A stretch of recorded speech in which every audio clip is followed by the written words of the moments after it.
नमस्ते, आपके साथ मैं हूं जयप्रकाश शर्मा और आप देख रहे हैं यूपी मांगे उत्तर। महाकुंभ का आयोजन और वक्फ, विपक्ष की क्यों बढ़ी टेंशन।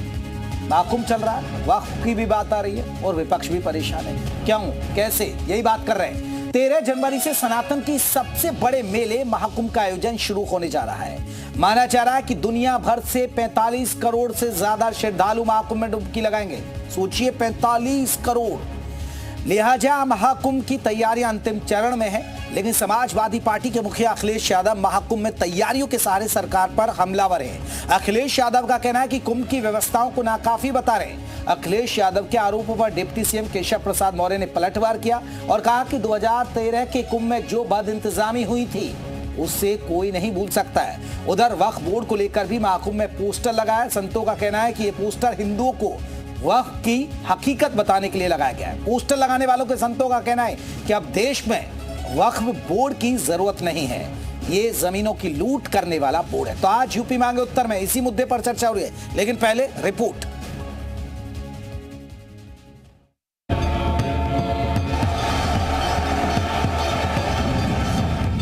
महाकुंभ से जुड़े अखिलेश यादव के 3 वीडियो ने सियासत गरमा दी थी। अखिलेश ने इन 3 तस्वीरों को सोशल मीडिया पर शेयर कर योगी सरकार पर निशाना साधा था और कुंभ में कुप्रबंधन का आरोप लगाया था। महाकुंभ के आयोजन को लेकर सियासी बयानबाजी के बीच अब संत समाज ने भी अखिलेश यादव और समाजवादी पार्टी की सरकारों को निशाने पर लेते हुए तीखे सवाल उठाए हैं। महंतों ने मुलायम सिंह यादव और अखिलेश यादव के कार्यकाल में कुंभ की व्यवस्थाओं पर खुलकर असंतोष जताया। संतों ने कहा कि अखिलेश यादव सिर्फ आलोचना कर सकते हैं, लेकिन उनके पास कुंभ जैसे आयोजन को सफल बनाने का न तो विजन था और न ही क्षमता। अखिलेश ने महाकुंभ की जिम्मेदारी आजम खान जैसे मंत्री को दी, जो संत समाज के प्रति संवेदनशील नहीं थे।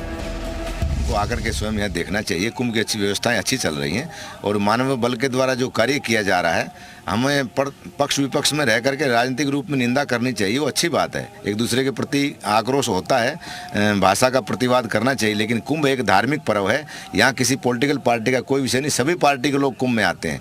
और अखिलेश जी स्वयं मुख्यमंत्री थे 2013 के कुंभ में, तो उस समय कैसी व्यवस्थाएँ थी, एक इतनी बड़ी ट्रेजिडी हुई, कितने लोग मरे वहाँ रेलवे स्टेशन के ऊपर, तो उसको स्वयं उनको देखना चाहिए। और एक विधर्मी यानी दूसरे धर्म के एक मंत्री को उन्होंने यहाँ व्यवस्थापक बना रखा था, आजम खान को, तो आज उसका क्या दशा था। उससे बेहतर व्यवस्था आदरणीय योगी आदित्यनाथ जी ने 2019 के अर्थ कुंभ में किया और उससे अच्छी व्यवस्था 2025 में होने जा रही है। इतना ही नहीं, महंतों ने 1995 में समाजवादी पार्टी की सरकार के दौरान आयोजित महाकुंभ के कुप्रबंधन पर भी सवाल उठाए। उपेक्षाओं के चलते संत समाज को महाकुंभ स्नान का बहिष्कार करना पड़ा था। मुलायम सिंह जी के टाइम भी 2 बार कुंभ हुआ है। अर्ध कुंभ 2095 के मुख्यमंत्री थे, वो 2007 में मुख्यमंत्री थे। उस समय भी अखाड़ा वालों के साथ में कुछ स्नान को लेकर के और व्यवस्थाओं को लेकर हमारी कंट्रोवर्सी हुई थी। मैं उसका साक्षी हूं, क्योंकि मैं उस समय भी श्री महंत था, यहाँ व्यवस्था थी, एक स्नान का हम लोगों को बहिष्कार करना पड़ा। इसलिए टीका टिप्पणी करना तो बिना हड्डी का जीवा है, आसान है, लेकिन व्यवस्थाओं को बनाना बहुत मुश्किल है। महाकुंभ में आए संतों का गुस्सा अखिलेश और समाजवादी पार्टी पर तो फुटा ही, लेकिन साथ साथ उन्होंने योगी आदित्यनाथ के महाकुंभ मैनेजमेंट की जमकर तारीफ की। संतों ने कहा कि सनातन धर्म के त्योहारों और आयोजनों का सम्मान करना योगी आदित्यनाथ से सीखना चाहिए। अखिलेश यादव के आरोपों और संत समाज की योगी की तारीफ के बाद जी मीडिया की टीम प्रयागराज के महाकुंभ मेला क्षेत्र पहुंची। बिजली के खंभे देखे और तैयारियों की हकीकत जानने की कोशिश की। महाकुंभ को लेकर सियासत के बीच संत समाज ने मुलायम और अखिलेश सरकार की विफलताओं की याद तो दिलाई ही, साथ ही योगी के काम की खुलकर तारीफ की। संतों का संदेश साफ है कि धर्म और सनातन की रक्षा के लिए केवल आलोचना नहीं, ठोस काम की जरूरत है, जिसे योगी आदित्यनाथ ने साबित किया है। प्रयागराज से प्रमोद शर्मा के साथ ब्यूरो रिपोर्ट, जी मीडिया।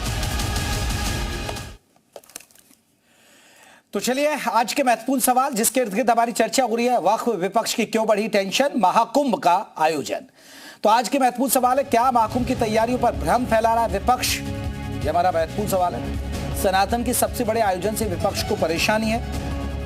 कुंभ में वक्फ बोर्ड और बिल की चर्चा क्यों, या वक्फ और बिल की चर्चा क्यों हो रही है, वक्फ विरोधी पोस्टर लगाने के पीछे संतों की मंशा क्या है? सनातन बोर्ड की मांग क्यों? ये हमारे महत्वपूर्ण सवाल है कि देखिए कुंभ हो रहा है, कुंभ में अब यहाँ पर सनातन बोर्ड की मांग की जा रही है, वक्फ को निशाने पर लिया जा रहा है, तो ये चीजें क्यों हो रही हैं? क्योंकि ये तो महाकुंभ है, शाही स्नान होते हैं, यहाँ पुण्य की प्राप्ति होती है, लाभ कमाने लोग पहुंचते हैं, लेकिन यहाँ भी इस तरह की बातें क्यों उठ रही हैं? हमारे साथ कई खास मेहमान हैं, जल्दी से अपने मेहमानों का परिचय करा दूं। आनंद दुबे हमारे साथ बीजेपी की तरफ से। दुबे साहब बहुत बहुत स्वागत है हमारे साथ। आपको बता दें समाजवादी पार्टी की तरफ से अमीक जमई साहब जुड़ेंगे, जैसे ही चर्चा में जोड़ते हैं तो शामिल करते हैं। मौनी महाराज है, हिंदू धर्मगुरु, वो हमारे साथ जुड़ गए। शाहबुद्दीन रिजवी मुस्लिम धर्मगुरु है, वो भी हमारे साथ जुड़ गए। मनोज राजन जी है, वरिष्ठ पत्रकार है, वो हमारे साथ जुड़ गए। सभी मेहमानों का बहुत बहुत स्वागत है। दुबे साहब, चर्चा की शुरुआत आपसे करता हूं। दुबे साहब, देखिए कोई विपक्ष अगर सवाल उठाता है तो ठीक है भाई, चीजें दुरुस्त हो जाएंगी वक्त रहते। अगर अखिलेश यादव ने कोई पॉइंट नोटिस में लाया आपके में कि आपके जो पुल तैयार नहीं है, बाकी कहां गायब हो गए, तो उस पर आप भी अलर्ट हो जाएंगे, आपके प्रशासन भी अलर्ट हो जाएगा। देखिए, निश्चित रूप से अगर आप विपक्ष में हैं और अगर कहीं कोई कमी है तो सवाल उठाने का अधिकार आपको है और संज्ञान में लाने का भी अधिकार, लेकिन झूठ बोल के प्रपंच फैला के लोगों को गुमराह करने का अधिकार किसी को नहीं। जिन पेंटन पुल की पांटून पुल की उन्होंने बात बताई है, 20 तो तैयार हो चुके हैं, 30 पुल बनने हैं, वो जल्द तैयार हो जाएंगे। दुबे साहब मैं फिर रोकूंगा आप। दुबे साहब अब यही तो होता है, वो उन्होंने गलत आंकड़ा दिया, फिर हम आगे बढ़े। अब पता नहीं या तो हमारे पास गलत आंकड़े या आपके पास गलत आंकड़े। अखिलेश यादव ने जो आंकड़ा दिया उसमें बताया कि 9 पुल तैयार हुए हैं, आप कह रहे हैं कि 30 में से 20 बन गए।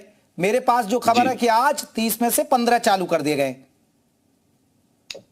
20 मेरे पास जो आंकड़ा है उसके मुताबिक 20 पुल तैयार कर लिए गए हैं। हो सकता है उसमें से 15 खोले गए, 5 कल खोल दिए जाए, लेकिन जो मेरे पास आंकड़ा है उसमें 20 पुल तैयार हो चुके और बाकी जल्द तैयार हो जाएंगे।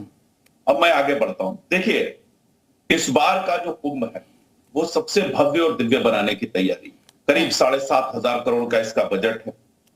और ये कुंभ जो है एक ऐसा अवसर होगा जहां हम उत्तर प्रदेश की ब्रांडिंग जो है पूरे देश में और दुनिया में कर सकते हैं, और इस पर योगी आदित्यनाथ जी की सरकार काम कर रही है। इसको आप ऐसे भी देखिए कि एक अनुमान है कि करीब 2 लाख करोड़ की आमदनी जो है उत्तर प्रदेश को होगी इस कुंभ से। यह भी एक बड़ा डेटा है। इसके साथ साथ यात्रियों को कैसी अच्छी सुविधाएं मिले, इस पर हम काम कर रहे हैं। इसके अलावा जो सुरक्षा के मद्देनजर AI इनबिल्ट कैमरे लगाए जाएंगे, ड्रोन से सारी चीजें होंगी, 50,000 से ज्यादा पुलिसकर्मी वहां पे तैनात रहेंगे, और पाइप अगर स्वच्छ जल की कहें तो 1250 किलोमीटर के जो है पाइपलाइन बिछाई जा रही है वहां पे। हर एक तरह की सुविधा हम दे रहे हैं। लेकिन वो लोग जो अपने कार्यकाल में 2013 का कुंभ, आपको मैं याद दिलाना चाहता हूं कैसे बेगुनाह लोगों की जान चली गई, 46 लोग मारे गए कुंभ में, 65 से ज्यादा आग लगने की घटनाएं हुई, और जुलाई में CAG की जो रिपोर्ट आई थी जुलाई 2014 में, उसको पढ़ने लायक है कि केंद्र सरकार ने जो पैसा जारी किया था 1152 करोड़, उसमें से भी 100 करोड़ बचा लिया गया और उसी पैसे में कुंभ को निपटा दिया गया। नियम यह होता है कि 30% केंद्र सरकार देता है, 70% राज्य को देना होता है। अखिलेश यादव जी की सरकार ने केवल 10 करोड़ रुपए कुंभ पे खर्च किए। ठीक है, केंद्र सरकार से मिले 800 मतलब अनुदान में से 800 करोड़ रुपए को राज्यांश दिखा दिया, यानी कि केंद्र के पैसे का इस्तेमाल किया, उसमें भी बंदरबाट किया। तो सबसे बड़ी बात है कि जब आप आजम खान जैसे व्यक्ति को मेला का मंत्री बनाएंगे तो यही स्थिति होगी। चलिए दुबे जी अभी अमित जी जुड़ गए। अमित जी बड़ा सवाल है, क्योंकि अखिलेश यादव सवाल उठा रहे, तो दुबे साहब कह रहे कि देखिए ये जनता को गुमराह कर रहे हैं और फिर आपको ही आईना दिखा रहे कि समाजवादी पार्टी के दौर में कुंभ कैसा हुआ। देखिए, हमारे जो दोस्त हैं भारतीय जनता पार्टी के, उनको परेशान होने की जरूरत नहीं है। वो सत्ता में है और विपक्ष का काम है कि सूबे में जो कुछ भी हो रहा है उसकी व्यवस्था को हम ठीक करें और उनको हम चिन्हित करें कि आपको क्या क्या काम करना चाहिए। और रही पांटून पुल वाली बात जो माननीय अखिलेश जी ने कही थी, भारतीय जनता पार्टी ने कहा कि वो झूठ बोल रहे हैं, लेकिन मैं जी न्यूज उत्तर प्रदेश का बहुत मुबारकबाद देना चाहता हूं कि आपने इस पे इन्वेस्टिगेशन किया होगा और आपने खुद पाया कि अभी सभी पुल जो है सुचारू रूप से जो है वो चालू नहीं हुए। अब आप ये गंगा का जो पानी है, जो करोड़ों श्रद्धालु आएंगे पूरे देश दुनिया से, मुख्य केंद्र तो गंगा जी भी है ना जी। ये आप देखिए, ये लाइव लॉ हाई कोर्ट का आप पढ़िया कि गंगा का पानी जो है आमचन और पीने के योग्य नहीं है। ये 2023 का है और 2024 में भी कहा गया, और उत्तर प्रदेश के शासन को एनजीटी ने आदेश पारित किया। एनजीटी जो हमारा केंद्रीय मंत्रालय के अंदर में आता है, और उनसे कहा गया कि बोर्ड लगा के बताओ कि ना गंगा जी का पानी पीने योग्य है और ना ही आमचन के योग्य है, ना नहाने योग्य है। तो सवाल यह है कि जो सरकार गंगा जी को कुंभ मेला के लिए तैयार नहीं कर पाई, साफ नहीं कर पाई, और दिनेश खटीक जी तो आप ही की सरकार में मंत्री रहे हैं, और उन्होंने तो आरोप लगाया था कि 17,000 करोड़ का घोटाले का मामला पूरी इस गंगा के मामले में आया है। अब आप उन्हें झूठ नहीं कह सकते। नहीं अमित साहब वो ठीक है। देखिए आपने देखिए अब अखिलेश यादव तो देखिए आपके प्रदेश के मुख्यमंत्री रह चुके हैं, अब वो 9 पुल की बात कह रहे हैं, हमने देखा 15, हालांकि दुबे साहब 20 की कह रहे हैं, पंटून पुल जो चल गए, हमारी पड़ताल में पाया गया 15। लेकिन इसका मतलब जो आरोप आप पर लगा रहे हैं, आप भी तो भ्रम फैला रहे हैं ना सर, आपको भी थोड़ा सहयोग करना चाहिए। वो ठीक है, आप विपक्ष के नाते आप नोटिस कराइए, इनको बताइए कि भाई आप गलत कर रहे हैं। हमारा ये कहना है देखिए, हम फोकस कर रहे हैं सीधे सीधे हमारी जो गंगा जी हैं जो दूषित हैं। सवाल ये कि जो करोड़ों श्रद्धालु आएंगे वो अपने घरों पे गंगा जल नहीं ले जा सकते, क्योंकि आपने दूषित किया हुआ है। आप जो पैसा मिला था नमामि गंगे का, आप उत्तर प्रदेश की योगी सरकार खा गई, उसको भ्रष्टाचार हुआ। माननीय अखिलेश यादव जी और उन्होंने, उनके वालिद जो कि मुख्यमंत्री रहे, हमने उत्तर प्रदेश को उन्होंने सींचने का काम किया है। कुछ अगर व्यवस्था गलत होती है तो हमें तकलीफ होती है। नहीं बिल्कुल, विपक्ष के नाते उठा। दुबे साहब ये बात ठीक है, चलिए पंटून पुल छोड़ दीजिए, गंगा के पानी को लेकर तो अभी एनजीटी का मैं भी अभी हाल ही में देख रहा था, उसने भी सवाल उठा दिए सर। देखिए निश्चित रूप से एनजीटी ने अगर कोई सवाल उठाए हैं तो सरकार गंभीरता से उस पर काम कर रही है, लेकिन पानी गंगा का दूषित नहीं है, दिमाग दूषित है समाजवादी पार्टी का, जो कुंभ को लेकर लगातार सिर्फ इसलिए सवाल उठा रही है, सिर्फ इसलिए उस पर हमला कर रही है ताकि एक खास वोट बैंक को खुश किया जा सके। आप समझिए इस बात को, इनको इसी बात की तकलीफ है। मैंने आपको बताया ना कि कैसे इन्होंने बांट किए, और इनके सीएजी रिपोर्ट की मैं आपको बता दूं, सीएजी रिपोर्ट में खुलासा है कि इन्होंने केंद्र सरकार से जो 1152 करोड़ रुपए मिले, उसमें से 100 करोड़ बचाए और बाकी 1142 करोड़ रुपए खर्च किए, 10 करोड़ सिर्फ अपने पास से लगाए, 800 करोड़ रुपए को राज्यांश दिखा दिया। इसके अलावा कुंभ मेला खत्म होते होते 59% काम पूरे नहीं हो पाए इनकी सरकार में। ये सीएजी रिपोर्ट है, आप गूगल करके देख लीजिए। और जो चलिए मैं एक बार देखिए, मौनी महाराज जी हमारे साथ हिंदू धर्मपुर। दुबे जी मैं लौटूंगा, फिर मैं अमित जी से जवाब लूंगा, पहले और मेहमान। मौनी महाराज जी आप खुद वहां पर मौजूद हैं, क्या व्यवस्थाएं हैं, व्यवस्थाएं ठीक हैं, आप खुश हैं, या विपक्ष जो सवाल उठा रहा है वो गुमराह तो नहीं कर रहा? कुंभ भव्य है, सुंदर है, निर्मल है। कुंभ के बारे में जानेंगे कब, ध्यान सुनिएगा सारे प्रवक्ताओं के लिए, कुंभ के बारे में जानेंगे कब, कहा जब कुंभ आएंगे तब, कुंभ आएंगे कब, कहा जब श्रद्धा होगी तब, श्रद्धा होगी कब, कहा जब विश्वास होगा तब, विश्वास होगा कब, कहा जब भक्ति होगी तब, भक्ति होगी कब, कहा जब भाव होगा तब, भाव होगा कब, कहा जब गंगा में निवास करके यहाँ की सच्चाई को देखेंगे तब, कहा सच्चाई को देखेंगे कब, कहा जब मन से कटुता को हटा देंगे तब, कटुता हटेगी तब, कहा जब राजनीति छोड़ करके कुंभ की पवित्रता के बारे में देश को, समाज को, विश्व को बचाने का संकल्प लेंगे तब। यह संकल्प साकार होगा कब, कहा जब राजनीति से उठ करके पूरे देश के सभी राजनीतिक दल केवल देश की, राष्ट्र की, संस्कृति की, मर्यादा की, संकल्प की, उपासना की, साधना की, कर्तव्य की, निष्ठा की, पराकाष्ठा को समझ करके मां गंगा सबकी है, देश सबका है। यानी मौनी महाराज जी आप खुश है ना, संतुष्ट है ना, व्यवस्थाएं ठीक है ना वहाँ? पूर्ण खुश है, बिल्कुल बिल्कुल। लेकिन मौनी महाराज जी आप कह रहे हैं कि राजनीति से ऊपर उठा जाए, लेकिन राजनीति तो यहाँ साधु संती कर रहे हैं, यहीं सनातन बोर्ड की मांग कर रहे हैं, यहीं वक्फ के यहाँ पर बैनर पोस्टर लगा दिए सर महाराज जी। अरे भैया हम लोग हम लोग देश को मजबूत करने की बात कर रहे हैं, हम राजनीति नहीं कर रहे हैं। वक्फ बोर्ड जो है देश का नुकसान कर रहा है। मेरी भारतीय संपत्ति का शोषण हो रहा है, गरीबों की जमीन कब्जा हो रही है, तमाम गरीब बेघर हो जा रहे हैं। मौनी महाराज जी, आप महाकुंभ का लुत्फ उठाइए, गंगा स्नान करिए, शाही स्नान करिए, वक्फ बोर्ड की बात बाद में कर लेंगे ना।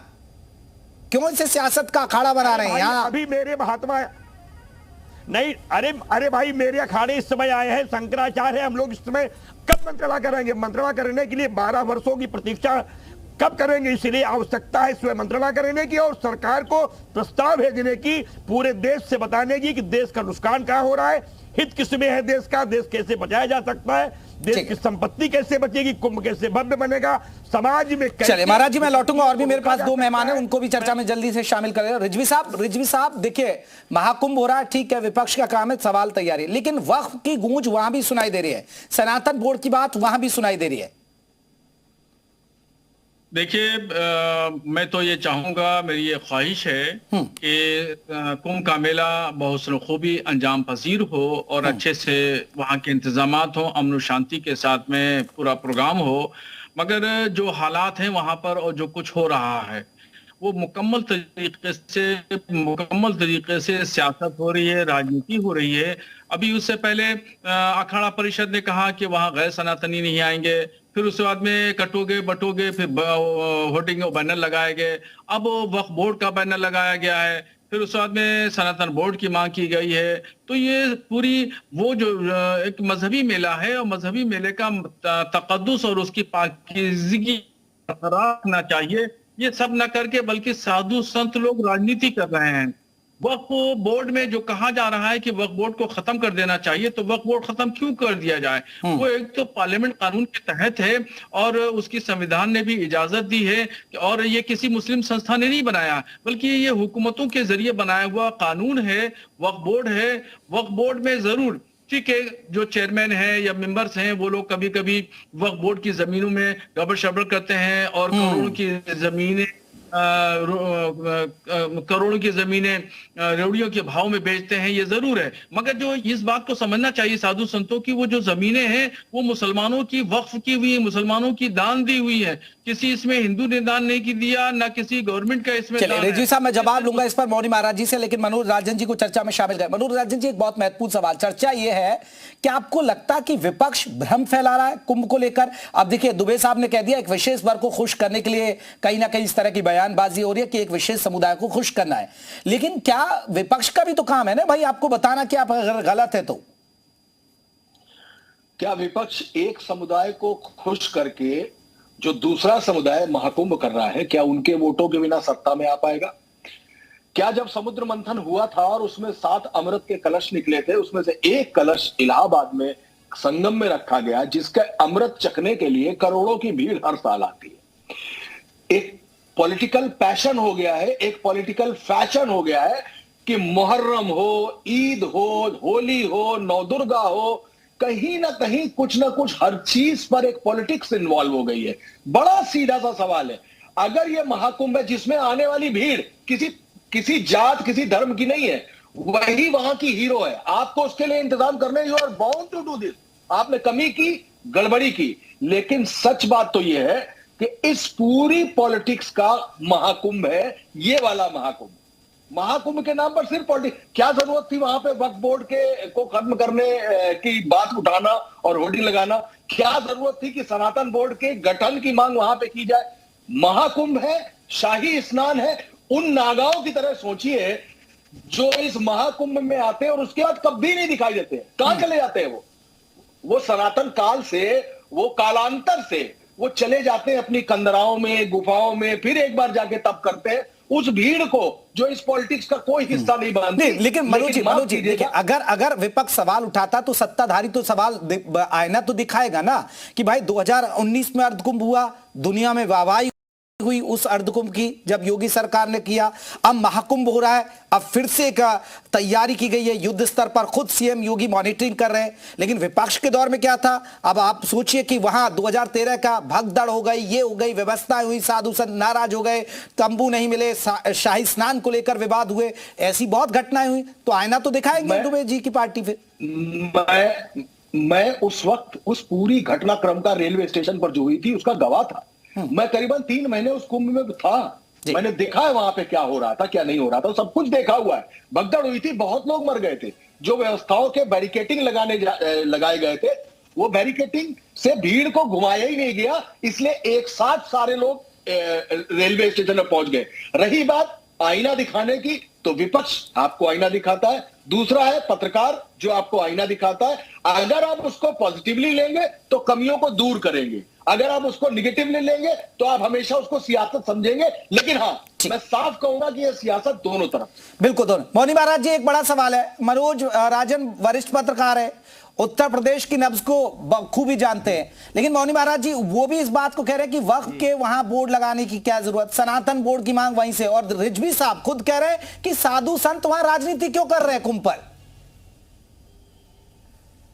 सचिव वैद गुरु तीन जो प्रिय बोले भयास, तो राजधर्म तन तीर कर हो ही बेगही नाश। हम सब संत हैं, हमारा उद्देश्य है भारत माता की रक्षा करना, क्योंकि सबसे बड़ा धर्म है देश। जब देश रहेगा, राष्ट्र रहेगा, गंगा रहेगी, तीर्थ रहेगी, तब कुंभ होगा। इसलिए देश को बचाने के लिए, देश की आवश्यकताओं पर महात्मा विचार करते हैं। आज रही सतयुग, त्रेता, द्वापर में जब जब भी कभी देश पर संकट आया है, तब संत महात्मा कंदराओं से निकल करके राजाओं के पास जाते हैं, उनको प्रेरित करते हैं। आज आवश्यकता है देश की स्थिति को देख करके संत महात्मा ऐसे विषयों पर अपनी राय सरकार को, सदन को, समाज को दें, क्योंकि जिस तरीके से देश को तोड़ने की व्यवस्था हो रही है। मौनी महाराज जी, शाहबुद्दीन रिजवी साहब कह रहे हैं कि आप वहां सियासत क्यों कर रहे हैं, और वक्फ सरकारों ने बनाए ये बोर्ड। मनोज जी कुछ कह रहे थे। मनोज जी, महाकुंभ वो प्लेटफॉर्म नहीं है। मैं जानता हूं सुंदरकांड में सचिव वैद्य और गुरु के लिए क्या लिखा हुआ है, लेकिन महाकुंभ वो प्लेटफॉर्म नहीं है जहां से बैठकर संत बैठेंगे और वक्फ बोर्ड की खिलाफत करेंगे और सनातन बोर्ड की मांग करेंगे। महाकुंभ वो जगह नहीं है। अरे उस जनता की सोचिए जो करोड़ों आप गिनते हैं, क्या आपके पॉलिटिकल लोग हैं वो, क्या सिर्फ साधु और संत हैं?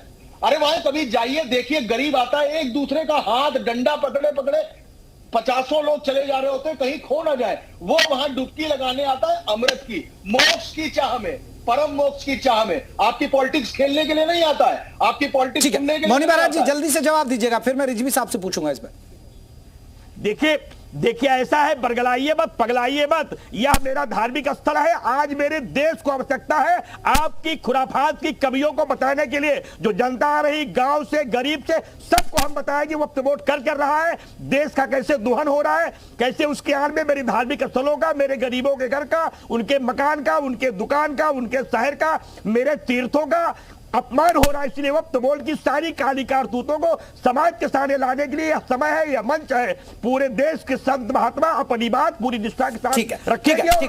मौनी महाराज, रिजवी साहब, अगर साधु संत अपने सनातन धर्म की बात नहीं करेगा और अगर वक्फ बोर्ड की, सनातन बोर्ड की मांग करता है, वक्फ की जमीनों पर आप भी कह रहे हैं कैसे खुर्द बुर्द की जा रही है, तो गलत क्या सर? वो अपने धार्मिक एजेंडे को क्यों ना बढ़ाए रिजवी साहब?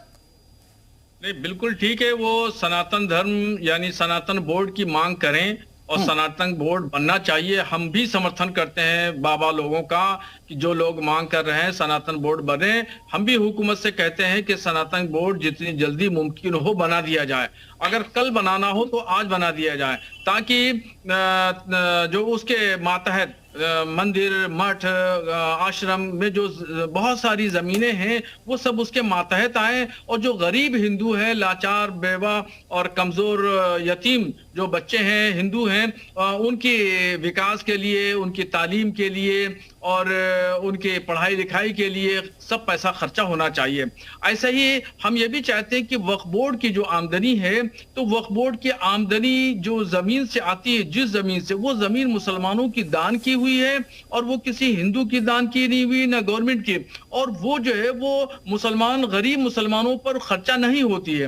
वो दरअसल जो कमेटी गवर्नमेंट बनाती है, गवर्नमेंट की कमेटी बनाई हुई है, वही वो लोग जो है वो वहां पे गोलमाल कर देते हैं और करप्शन का उरूज है। मौनी महाराज जी जल्दी से जवाब दीजिएगा, आपकी वक्फ पर क्यों नजर है सर? वो कह रहे हैं कि मुसलमानों की दान की गई जमीन है। जाने दीजिए, मेरी बात मुकम्मल हो जाने दीजिए। अरे मुसलमानों का जो जमीन है वो मेरे हिंदुओं को कन्वर्जन करके जो डरा करके मेरे जो हिंदुओं को धर्मांतरण कराया गया, उनसे जमीन ले गई, मकान ले लिया गया, घर ले लिया गया, संपत्ति ले ली गई, शोषण किया गया। वो शोषण की हुई जमीन है, हमसे छोड़ी हुई जमीन है, मेरे परिवार की जमीन है, मेरे राष्ट्र की जमीन है, मेरे संस्कृति की जमीन है, इनकी जमीन नहीं है। मेरे समाज को तोड़ करके, डरा करके, धर्मांतरण करके ली हुई जमीन है, मेरी जमीन है, मुझे प्राप्त होनी चाहिए। हम इसे स्वीकार नहीं कर सकते क्योंकि इनके पास इसका कोई साक्ष्य नहीं है। ये मेरे समाज के दोहन की जमीन है। दोहन की जमीन को हम वापस करेंगे, मांग करेंगे, 100 बार करेंगे, 1000 बार करेंगे, हर कुंभ में करेंगे, हर सदन में करेंगे, क्योंकि मेरा देश है, मेरे देश के गरीब है, जिनको रोका गया है, जिनको परेशान किया गया है। इस तरीके की बातों को कहना, अपनी बात केवल कर देना, ये केवल मेरी कैसी जमीन बोल सकती है जब संपत्ति मेरी है, जब मेरे देश में आक्रांता है, उन्होंने मेरे देश को लूटा, राज को लूटा, मेरी संस्कृति को लूटा, मेरी मूर्तियों को लूटा, मंदिरों को लूटा, परंपराओं को लूटा। जमीन कैसे उनकी हो गई? संपत्ति मेरी थी, व्यवस्था मेरी थी, समाज मेरा था, संस्कार मेरा था। आपने केवल तोड़ दिया और तोड़ करके समाज को भ्रमित किया, भ्रमित करके अपनी संपत्ति बताते हैं। आश्चर्य हो रहा है मुझे। घर मेरा है, परिवार मेरा है, राष्ट्र मेरा है, व्यवस्था मेरी है और साम्राज्य आपका है। जो चाहेंगे वही बोलेंगे, जो कहेंगे वही करेंगे। ऐसे कैसे जाति प्रॉपर्टी नहीं है हमारे समाज के शोषण की। चलिए ठीक है रिजवी साहब, ठीक है मौनी महाराज रुके। मनोज जी एक बात लग रही है कि आजकल बहुत ज्यादा हिंदू मुसलमान हो रहा है। लग रहा है कि महाकुंभ में भी अब एंट्री हो गई है सियासत की। अब मैं देख रहा था वहां कि डरेंगे तो मरेंगे, इस तरह के पोस्टर लग गए। वक्फ के नाम पर देश में लूट हो रही है, यानी यहाँ हिंदू मुसलमान यहाँ लगेगा तड़का। ये तो अभी तो शुरुआत है, अभी तो 13 तारीख दूर है। अभी बहराइच में आपने एक घटना देखी कि एक जुलूस निकल रहा है, वहां के झंझट हो गया और वहां पे एक लड़का मारा गया, बिल्कुल हिंदू लड़का मारा गया। हर त्योहार पर मुहर्रम का जुलूस निकल रहा है तो किसी हिंदू को दिक्कत हो रही है, किसी नवदुर्गा का जुलूस निकल रहा है, विसर्जन के लिए जा रहा है, वहां कुछ मुसलमानों को दिक्कत हो रही है। ये वो तबका है जिसको सब कुछ बर्दाश्त नहीं है, कुछ भी बर्दाश्त नहीं है। मेरा साफ तौर पे कहना है महाराज, एक महाकुंभ छोड़ दीजिए जिसमें कश्मीर से कन्याकुमारी तक सब लोग स्नान करने आते हैं अमृत की तलाश में। आप वक्फ बोर्ड की मांग हटाने की मांग सड़क पर करिए, सदन में करिए, जुलूस निकालिए, हड़ताल कर दीजिए, जो करना है करिए। एक महाकुंभ छोड़ दीजिए, यही विपक्ष से मांग है और यही सत्ता पक्ष से भी मांग है। एक महाकुंभ जनता की आस्था के नाम पर छोड़ दीजिए, ताकि जब वो डुबकी लगाए तो उसको गंगा जल मिले, उसको व्यवस्था मिले, उसको पॉलिटिक्स ना मिले। ऐसा ना हो वो कलश जो अमृत वाला कलश है उसके अंदर जब वो झांके तो वहां भी उसको वोट दिखाई दे, वहां भी उसको सियासत दिखाई दे, वहां भी विपक्ष दिखाई दे, वहां भी पक्ष दिखाई दे। चलिए मैं देखिए आखिरी पड़ाव पर है। मैं एक सवाल, दुबे जी कुछ कहना चाह रहे हैं, जल्दी से कहिएगा। देखिए मनोज राजन जी बड़े वरिष्ठ पत्रकार हैं, इनके अपनी नजरिया, अपना विचारधारा, लेकिन एक शब्द जो इन्होंने कहा कि कहीं से मुहर्रम का जुलूस निकलता है तो हिंदुओं को दिक्कत हो जाती है। कहीं दिक्कत नहीं होती है। अगर हिंदुओं को दिक्कत होने लगेगी तो शायद इस तरह के जुलूस इतनी आसानी से नहीं निकल पाएंगे। इसलिए कम से कम इस तरह का आरोप आप हिंदुओं के ऊपर तो नहीं लगाइए कि हिंदुओं को दिक्कत होने लगती है जुलूस निकलने से। इस देश में किसी को कहीं भी जुलूस निकलने से दिक्कत नहीं है, लेकिन सांप्रदायिक हिंसा के लिए जो विपक्ष मन बना के बैठा हुआ है, जो इसमें साजिश करता है, उसके खिलाफ हम हैं। एक चीज। दूसरी चीज, आप कह रहे हैं यहां बात नहीं, क्यों भैया? पूरे देश के सनातनी वहां इकट्ठा हो रहे हैं। अगर साधु संतों को यह लगता है कि हाँ हम सनातन बोर्ड की मांग करें तो आपको क्या आपत्ति है? और वक्त की बात आप कर रहे हैं। 1991 में प्लेसेस ऑफ वर्शिप एक्ट बनता है कि हिंदू तो दुबे साहब बना देंगे ना सनातन बोर्ड या नहीं? सुन लीजिए, अपने स्थानों को वापस नहीं पा सकते हैं, आप उस दायरे में लाते हैं। और 94-95 में आप वक्त को यह अधिकार देते हैं कि वो किसी भी जमीन पर दावा कर दे। तमिलनाडु के थिरुचिंतुरई गांव में एक मंदिर पर दावा कर दिया, पूरे गांव पे दावा कर दिया। केरल के एर्नाकुलम जिले में 600 हिंदू परिवार जिस गांव पे रहते हैं, मुनप्पम, वहां पे दावा कर दिया है। कन्नूर के थाली परंपरा कस्बे पर दावा कर दिया है। ये क्या है? अगर इस तरह से आप बात करेंगे, वक्फ के लोग वक्फ के कानून के अंतर्गत आकर किस किस तरह के मनोज जी जल्दी से एक छोटा सा रिएक्शन भी बनी हुई है। ठीक है मनोज जी का एक छोटा सा रिएक्शन। हाँ, मेरे ख्याल से अभय दुबे जी मेरी बात को पूरी तरीके से समझ नहीं पाए। मेरा कहने का मतलब है ये जिसको भी जो दिक्कत है, अब दुबे जी मैं बहुत विनम्रता से आपसे कह रहा हूं, मैं कह रहा हूं ये माहौल होता जा रहा है ना। कहीं संभल में मंदिर निकल रहा है, माहौल बन रहा है, एक महाकुंभ है, आस्था का कुंभ है, यहां सबको डुबकी लगानी आके। मुझे लगता है कि चाहे वो अखिलेश यादव हो, चाहे वो सत्ता पक्ष हो या आप ही क्यों ना हो, इस महाकुंभ को सियासत का कुंभ नहीं बनाना चाहिए। अगर मैं भारतीय नागरिक होने के नाते, जबकि मैं खुद हिंदू हूं, मेरे घर में बहुत बड़ा सा ये ठीक है, क्योंकि सियासत ना हो। और देखिए देश ही नहीं बल्कि दुनिया से भी लोग आते हैं, इतनी सी बात है। हाँ, देश और दुनिया से भी लोग आते हैं और एक अच्छा मैसेज जाए। चलिए बहुत बहुत शुक्रिया मोनी महाराज जी आपका भी, रिजवी साहब आपका, दुबे साहब, मनोज जी आपका बहुत बहुत शुक्रिया। तो यूपी मांगे उत्तर में बस इतना ही। महाकुंभ का आयोजन, वक्फ विपक्ष की क्यों बड़ी टेंशन, इस पर चर्चा कर रहे थे। तो आज की चर्चा में बस इतना ही। अब वक्त तो चला है हेडलाइन पर नजर दौड़ाने के।